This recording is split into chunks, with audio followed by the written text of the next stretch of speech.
What's going on, guys and gals? Thanks for checking out the video. This is going to be a real quick one on the newest offering from Military Arms Corp. This is going to be your Mac9 DS Comp. So this is the one that we've all been looking for, the compensated version of the Mac9. So basically, this one's going after Staccato market, right? So this is basically going to be uh, Military Arms Corp attacking that 2011 market, and I think they're doing a great job. They're hitting a lot of the features that you're looking for in a 2011. They've got the style, the look, the functionality, the performance, and so far, from what I can see, the reliability is looking pretty good too.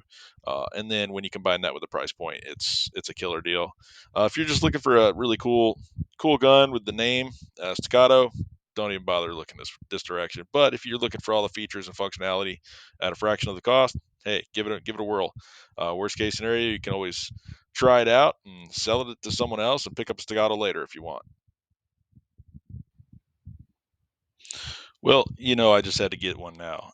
Rather than sending it off, having to have it refinished and cut, it just made sense to try one from the factory. Man, I love this thing. It looks slick. It shoots great. Couldn't be happier. I did also try the Underworld Arms comp that you bolt onto the Gen 1.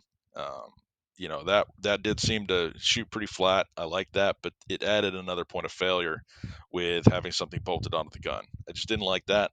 Also, it kind of made takedown of the gun for cleaning a lot more complicated, and then you're wearing out that screw and everything else. Every time you take it off, put it back on. I did a video comparing the two, so check those out. But this is a little bit more involved of a video as far as detailing kind of my feedback on the DS9 or the Mac9 DS Comp, so the factory version.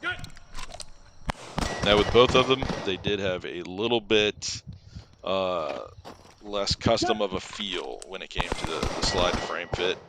So a lot of these custom guns, it feels like it's riding on glass, right? And then there's no movement at all. That's great for accuracy and also just being a cool gun. But as far as reliability goes, sometimes that can cause problems once it gets a little bit dirtier, or if any debris gets in there. So this one does have a little bit more looseness to it. It's not like a rattle can by any means, but I can feel that slide back and forth movement a little bit when I check that.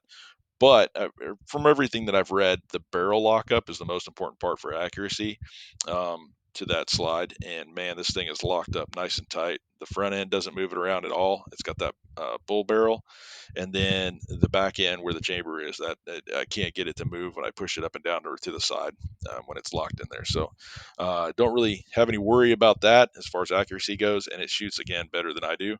And then the slight looseness or the loose tolerances that it has, I think will help with reliability. I haven't had any issues with this one whatsoever.